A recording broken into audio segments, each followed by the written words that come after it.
Detrás del cuento bíblico del jardín del Edén, del pecado original, se esconde uno de los mayores secretos guardados por la humanidad. Y lo mejor de todo es que está a ojos de todo el mundo. Todo el mundo lo puede ver, pero realmente muy pocos saben verlo. Y hoy vamos a hablar sobre el secreto de la creación, sobre cómo el Antiguo Testamento, cómo la Biblia, cómo Dios nos cuenta cómo debemos manifestar en nuestro mundo. Se dice en Cábala que si eres capaz de entender el primer libro de los 5 del Antiguo Testamento, que es el Génesis, si eres capaz de entender el Génesis, eres capaz de entenderlo todo, pero aún lo reducen más. Dicen que si eres capaz de entender el Génesis, que es el primer libro, del primer libro el primer capítulo, del primer capítulo la primera frase, y de la primera frase la primera palabra, solo entendiendo la primera palabra, eres capaz de entender absolutamente todo el mundo que nos rodea. Estuve durante meses estudiando ese único capítulo y hoy en día todavía sigo haciéndolo. Ya he abierto un poco más y he entendido cosas y sigo avanzando, pero sigo anclado en ese estudio del primer capítulo porque creo que justo ahí está la clave de todo. La información que voy a compartir hoy aquí solo es apta para conciencias elevadas, porque quien entienda todo lo que vamos a ver en este vídeo va a ser capaz de desbloquear las reglas del juego. Así que vamos con ello. Lo primero que tienes que saber es que en Cábala existen 4 mundos desde los cuales se puede explicar cualquier manifestación. También quiero que entiendas que una manifestación no es un concepto súper esotérico. Una manifestación es simplemente traer algo desde el plano mental, desde el plano imaginario al plano físico. Por ejemplo, para crear cualquier cosa, una mesa, la tienes que crear 2 veces. Tienes que primero imaginarla y después traerla al plano físico. La tienes que manifestar. Bueno, pues la Cábala explica este proceso de manifestación a través de 4 mundos. El primer mundo, que es el mundo de Atzilut, es el mundo desde el que todo emana, es el mundo de las ideas o formas, que diría Platón, y es nuestro mundo de la imaginación, nuestro mundo mental. En este mundo es desde donde se origina cualquier idea, desde donde se origina cualquier manifestación. Se dice en Cábala que todas estas ideas están presentes en la matriz y que tú simplemente conectas con ellas y que cualquier idea, cualquier decisión que tomas es una decisión que está puesta en la matriz y que tú la tomas por consecuencia, que no hay un libre albedrío como tal. Pero bueno, esto lo explicaremos en otro vídeo porque si no, nos vamos a liar mucho. Bueno, el segundo mundo es el mundo de Briá, que es el mundo de la creación. En este mundo es donde creamos un plan de acción para poder ejecutar esa idea y es en el mundo en el que Dios empezó a crear. Por eso el Génesis, que es Bereshit en hebreo, empieza por la B y no por la A.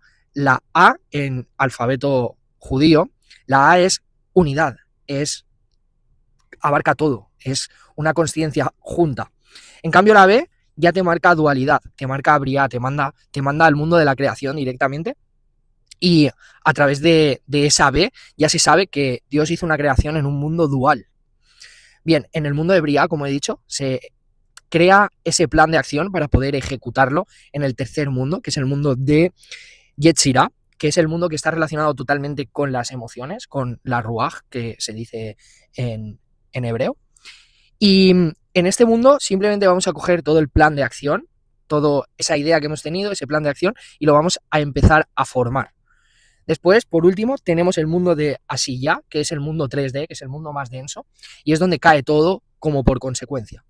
Entonces, si se ha hecho bien, si se ha trabajado bien en los mundos anteriores, se ha trabajado bien la idea, se ha elaborado bien la idea, se ha armado un buen plan de acción, se ha ejecutado ese plan de acción, Asiyah en el mundo 3D es simplemente una consecuencia y es donde va a caer el resultado. Volviendo un poco atrás, hemos dicho que la letra A en el alfabeto judío simboliza la unidad y que la letra B la dualidad.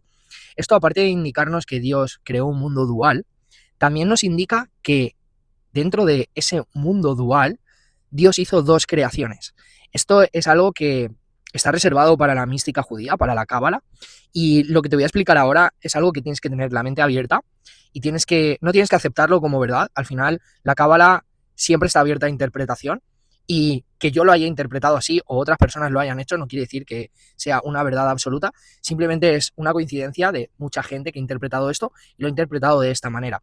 Y además da explicación a otras muchas cosas. En la primera creación solo existía Adán y Adán canalizaba, según la Cábala, tanto la energía masculina como la energía femenina.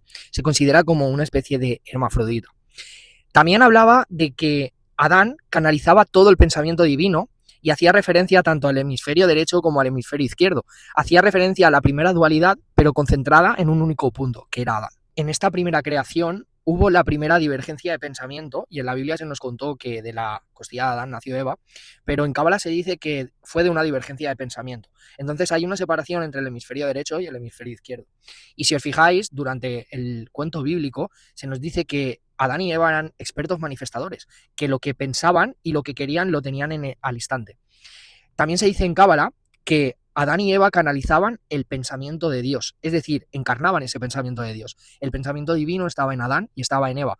Por eso estaban tan unidos a él que podían tener absolutamente cualquier cosa en cualquier momento. Tenían el poder divino. Y también, como habíamos dicho anteriormente, Adán y Eva simbolizan también la energía masculina y la energía femenina. La consciencia divina eran Adán y Eva, que estaban unidos al Padre, unidos a esa fuente divina y podían manifestar cualquier cosa, pero hay otra parte, ¿no?, que aparece con la serpiente y que despierta, que en la Biblia se dice que es el pecado original, pero realmente lo que se despierta es la dualidad de la consciencia, el bien y el mal.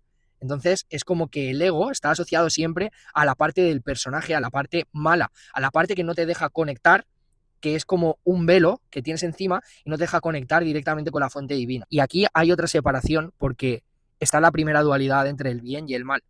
Existían Adán y Eva y existían Lilith y Samael, que eran como las versiones oscuras, ¿no?, que podríamos decir, era como la parte oscura de Adán, Samael, y la parte oscura de Eva, Lilith. Esta parte oscura sale a la luz o surge en el momento en el que el ego entra en juego. Entonces la serpiente representa esa voz del ego que quiere hacer creer a la conciencia humana que está separada de Dios. Por eso inmediatamente después de comer del fruto, en el Génesis, en la Biblia, se nos dice que se encontraron tanto Adán como Eva desnudos. Y esa desnudez no representa el cuerpo físico como tal, sino representa la pérdida de la conciencia original, de la conciencia que estaba unida a Dios. Porque hasta ese momento no existía la culpa, no existía el miedo, no existía nada que no fuera divino. Todo esto nace cuando entra en juego la consciencia dual, y entonces pasa algo que a mí personalmente me parece increíble. Entonces Dios le pregunta a Adán, ¿dónde estás? Y no porque Dios hubiera perdido de ubicación a Adán, sino le pregunta dónde estás porque Adán se había perdido a sí mismo, había perdido la conciencia divina, había perdido esa conexión que le unía al Padre y que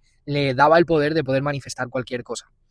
Bueno, no me voy a enrollar mucho más ni voy a profundizar mucho más en la enseñanza cabalista porque podríamos estar horas y horas y horas hablando. Simplemente pues quería dar una visión elevada sobre el Génesis, que no se quedara como un cuentecillo bíblico, sino que hay un trasfondo detrás mucho más grande. Y con lo que me gustaría que te quedaras es con el poder de la manifestación. Y en realidad en esta historia deja muy clara a la cábala que estamos cegados por el ego, que el ego es lo único que nos separa, es el velo que nos separa de la conexión divina, de conectar con Dios y de poder manifestar cualquier cosa.